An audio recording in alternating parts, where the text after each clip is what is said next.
A'udzubillahiminasyaitonirrajim. Bismillahirrahmanirrahim. Assalamualaikum warahmatullahi ta'ala wabarakatuh. Assalamualaikum adik-adik. Adik-adik semua sihat? Ustaz harap kita semua berada dalam keadaan sihat. Okey, sebelum kita memulakan kelas kita pada hari ini, marilah kita bersama-sama menadah tangan, membaca doa sebelum belajar. A'udzubillahiminasyaitonirrajim. Bismillahirrahmanirrahim. Allahumma aftah alaina hikmataka waishur alaina min khazaini rahmatika ya arhamar rahimin. Amin amin ya rabbal alamin. Okey, sekarang Ustaz akan mainkan satu video. Kemudian Ustaz nak adik-adik semua beritahu dengan Ustaz apa yang adik-adik faham tentang video ni. Tapi sewaktu video dimainkan, Ustaz nak semua adik-adik tumpukan perhatian, jangan bercerita dengan kawan dan fokus. Okey?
Alhamdulillah dah selesai.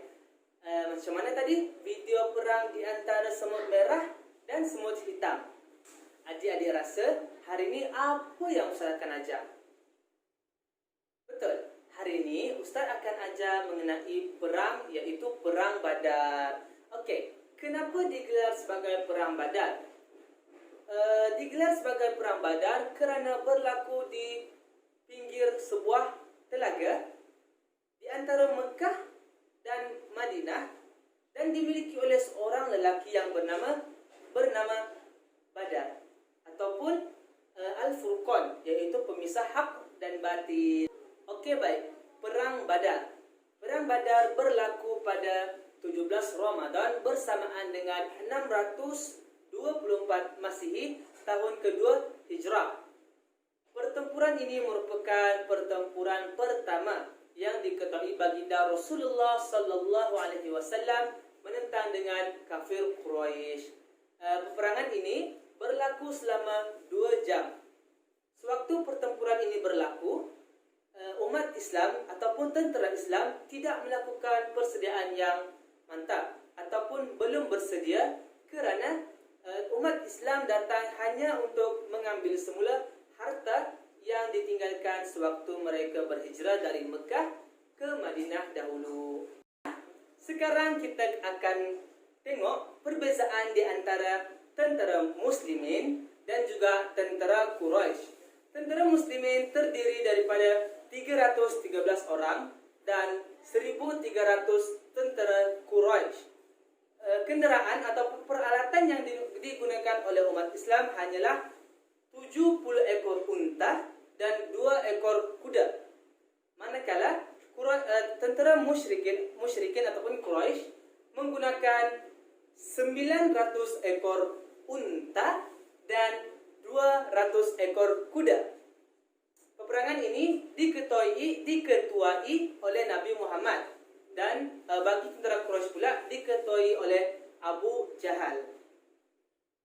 Antara tentera muslimin yang turut berperang adalah yang pertama adalah Ali bin Abu Talib, yang kedua adalah Hamzah bin Abdul Muttalib, dan yang ketiga adalah Ubaidah bin Harith. Manakala tentera Quraisy Walid bin Utbah, yang kedua adalah Syaibah, dan yang ketiga Utbah bin Rabi'ah.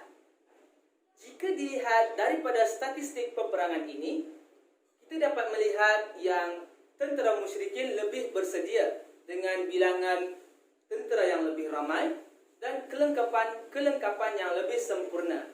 Tapi jika adik-adik semua nak tahu pengakhiran daripada peperangan ini, kita akan sambung selepas ini.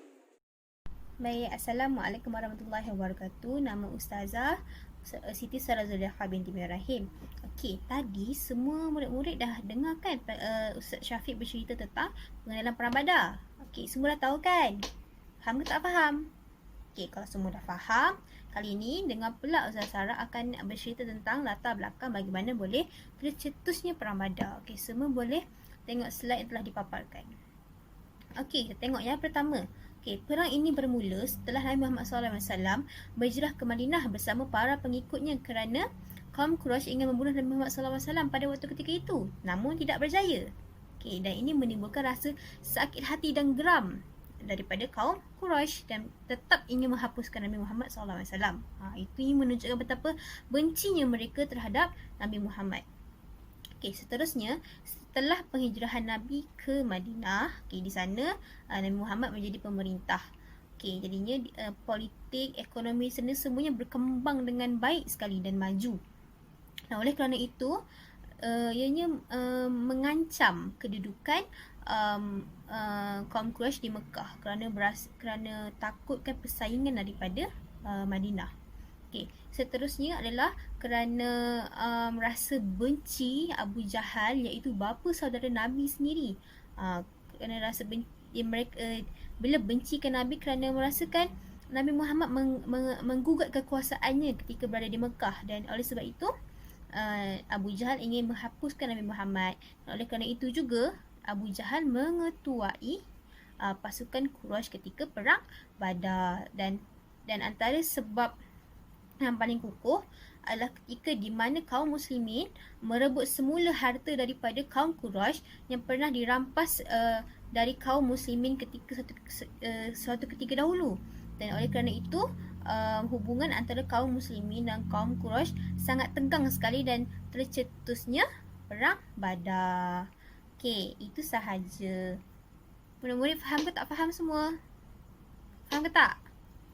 Okey, kalau faham, kita akan pergi kepada pertempuran dan keadaan selepas pertempuran. Tapi itu Ustaz Afiq yang akan terangkan. Okey. Jadi murid-murid semua bolehlah dengar Ustaz Afiq terangkan selepas Ustazah habis bercerita ini. Okey, itu saja. Sekian, terima kasih. A'udzubillahi minasyaitonirrajim.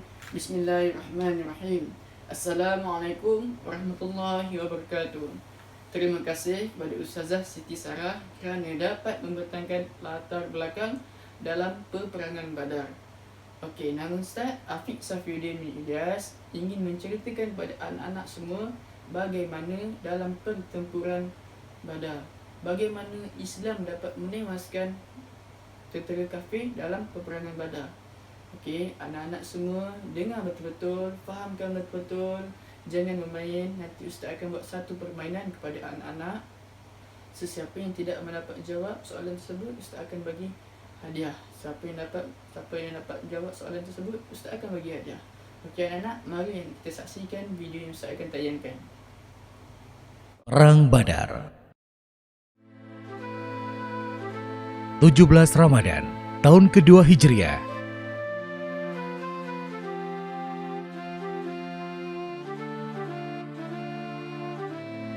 Di sebuah lembah gurun pasir nan panas, terjadi sebuah perang yang terdokumentasikan abadi dalam sejarah.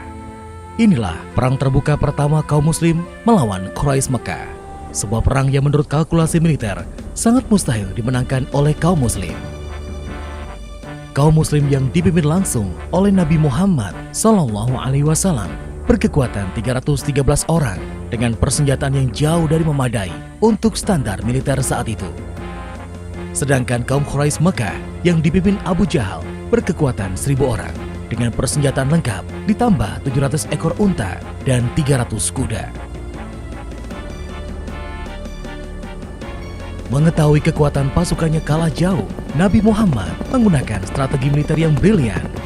Pasukannya mendekati lembah Badar, menduduki beberapa sumber air dan menimbun sumur-sumur yang tersisa. Strategi ini berhasil. Kaum muslim berhasil mendikte langkah pasukan Quraisy Mekah agar mendekati lembah Badar melalui jalan yang telah ditentukan. Malam hari sebelum terjadi peperangan, terjadi hujan di daerah pasukan muslim. Ini membuat pasukan muslim merasa lebih segar dan tanah lebih padat, tidak berdebu.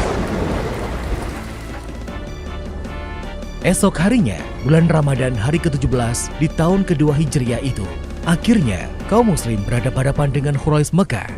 Kaum Quraisy Mekah menghadap ke timur, melawan silaunya matahari yang mulai meninggi, seperti yang sudah direncanakan oleh Nabi Muhammad dan para sahabatnya.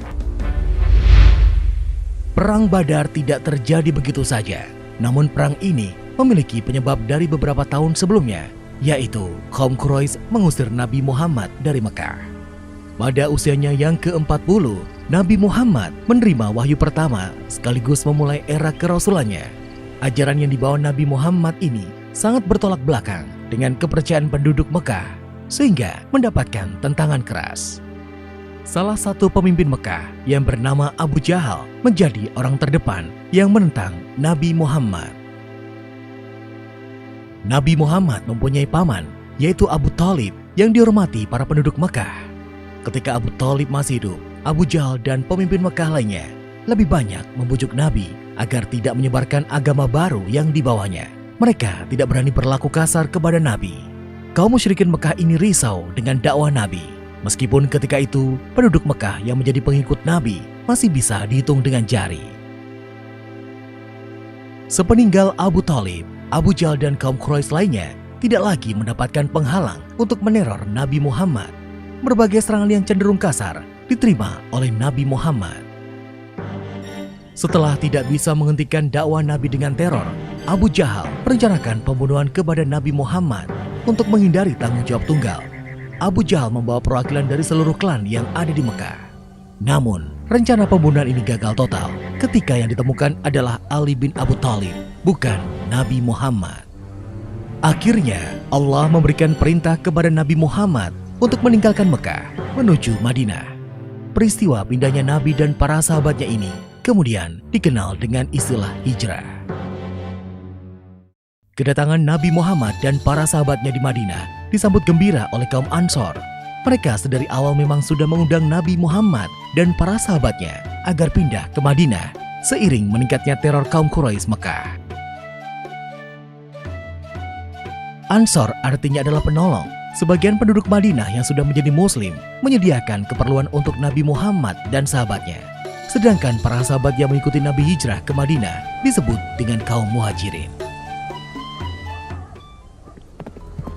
Setelah beberapa lama di Madinah, Nabi Muhammad beserta para sahabatnya mulai melancarkan ghazwu terhadap kafilah dagang milik Quraisy Mekah. Ghazwu adalah serangan demi mempertahankan hidup. Target utamanya adalah mengambil hewan ternak atau harta benda, serta menghindari jatuhnya korban jiwa. Ghazwu dilakukan Nabi Muhammad untuk membalas Quraisy Mekah yang mengambil harta benda kaum muslimin ketika mereka hijrah ke Madinah. Hingga pada akhir bulan Rajab, tahun kedua Hijriah, kafilah dagang milik Abu Sufyan dari Syam menuju Mekah yang melewati dekat Madinah diserang oleh kaum muslimin. Abu Sufyan dan kafilahnya berhasil meloloskan diri. Bahkan Abu Sufyan sempat mengirim orang untuk meminta bantuan ke Mekah. Kaum Quraisy Mekah yang telah jengkel kepada kaum muslim di Madinah segera merespon dengan mengirim pasukan perangnya. Perang pun tidak terelakkan. Hari itu, pada 17 Ramadan tahun kedua Hijriah, kaum muslimin dengan kekuatan yang tidak memadai harus berhadapan-hadapan dengan Quraisy Mekah yang unggul dalam jumlah orang dan persenjataan. Di perang tersebut, dalam pasukan muslim terdapat 3 sahabat yang kelak menjadi pemimpin umat Islam, yaitu Abu Bakar, Umar bin Khattab, dan Ali bin Abi Thalib. Perang dimulai dengan pertarungan kecil. Wakil dari kedua kubu, kaum muslim mengirimkan Hamzah, Ali bin Abu Thalib, dan Ubaidah al-Harits. Sedangkan Quraisy Mekah mengirimkan Utbah, Syaibah, dan Walid bin Utbah. Duel 1 lawan 1 pun dimulai, dan akhirnya ketiga wakil Quraisy Mekah itu tewas. Sedangkan wakil kaum muslim, hanya Ubaidah yang mendapatkan luka agak serius, sehingga tidak mampu melibatkan diri dalam perang besar. Perang besar pun dimulai. Kaum muslim terbagi dalam 3 bagian, yaitu kanan, tengah, dan kiri. Mereka bertempur dengan menjaga jarak sambil melepaskan anak-anak panah. Mereka terkoordinir dalam satu perintah langsung dari Nabi Muhammad. Sedangkan Quraisy Mekah berperang tanpa koordinasi yang jelas. Masing-masing pemimpin klan membawa anak buahnya berperang tanpa menghiraukan kesatuan tempur dengan pasukan dari klan lainnya. Pertempuran pun terjadi dengan sengit, suara pedang beradu, diselingi dengan hujan anak panah, memenuhi lembah Badar.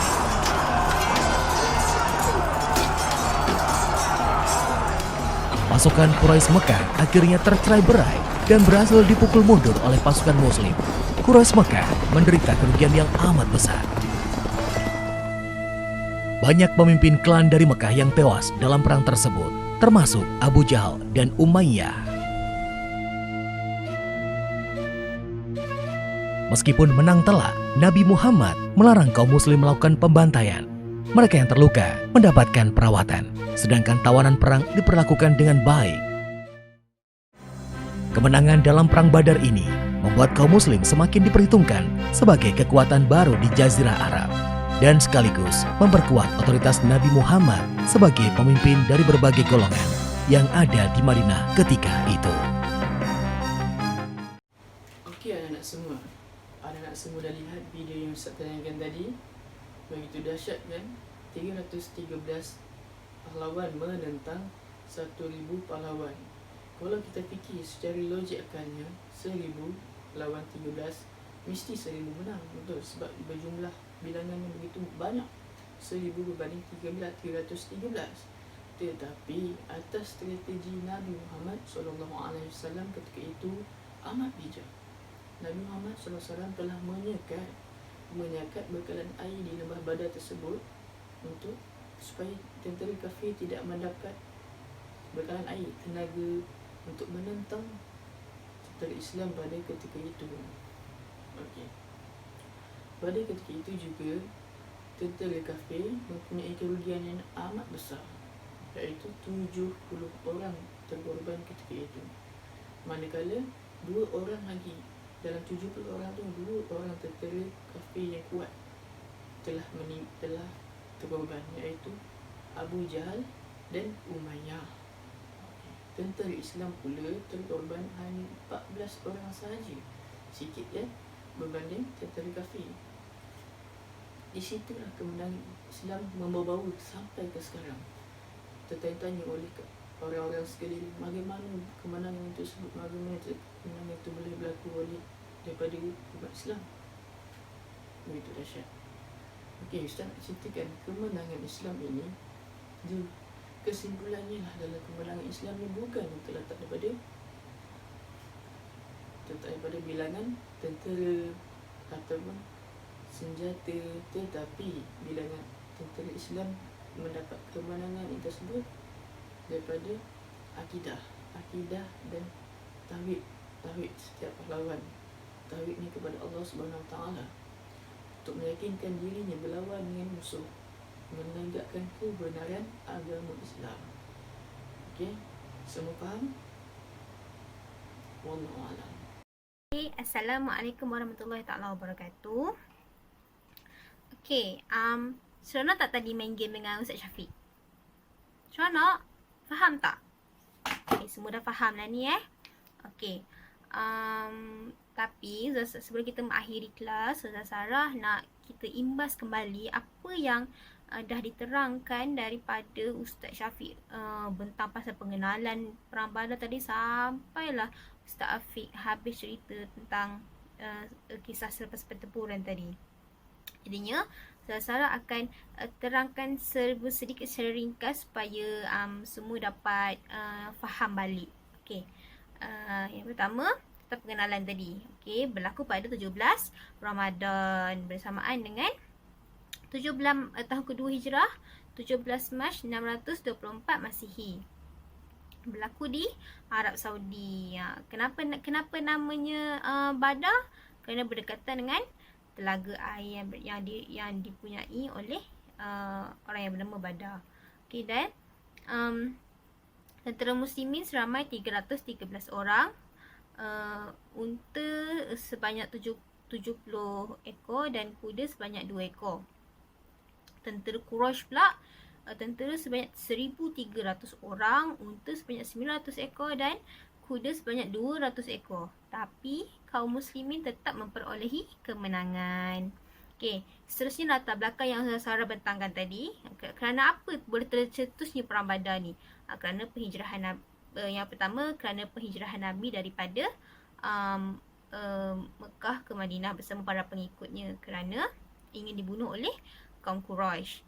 Okey, setelah itu setelah kembali berhijrah ke Madinah, tentera Quraisy kaum Quraisy ni berasa terancam dengan kepesatan ekonomi yang berkembang dekat Madinah di bawah pimpinan Nabi Muhammad.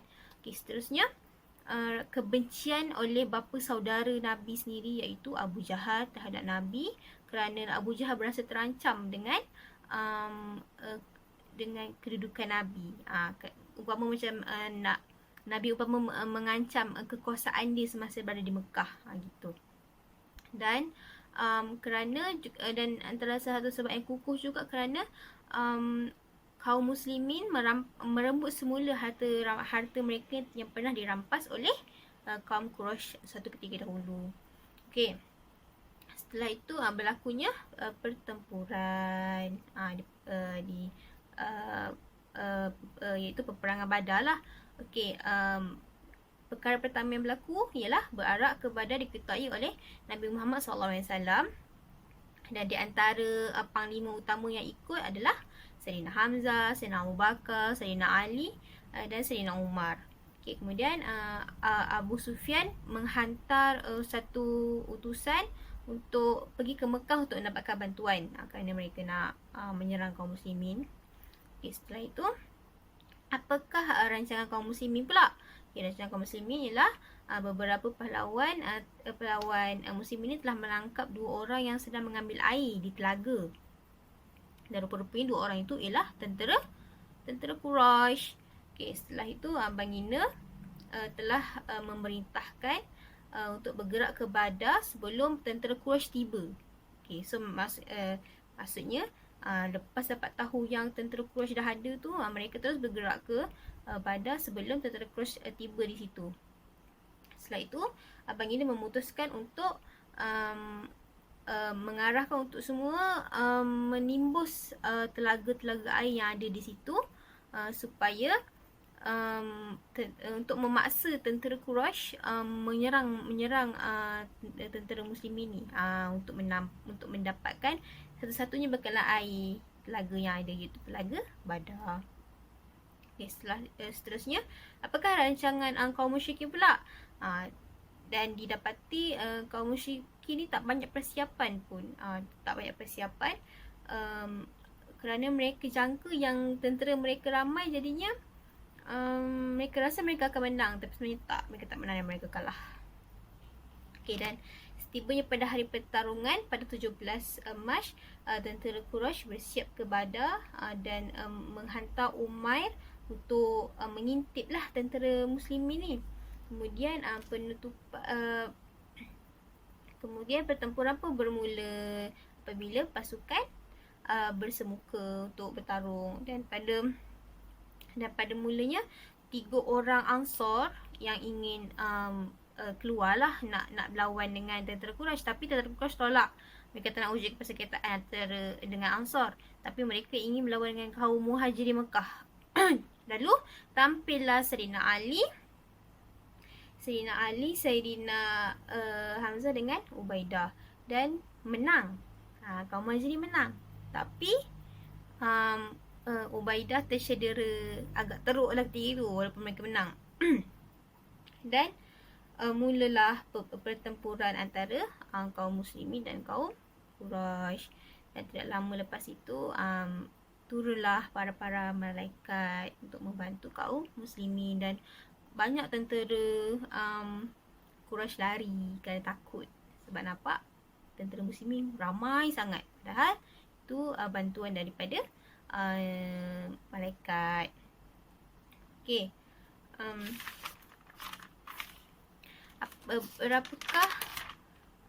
Berapakah tawanan, berapakah korban, angka korban daripada tentera Quraisy? Tentera Quraisy terkorban sebanyak 70 orang, tawanan pun sebanyak 70 orang.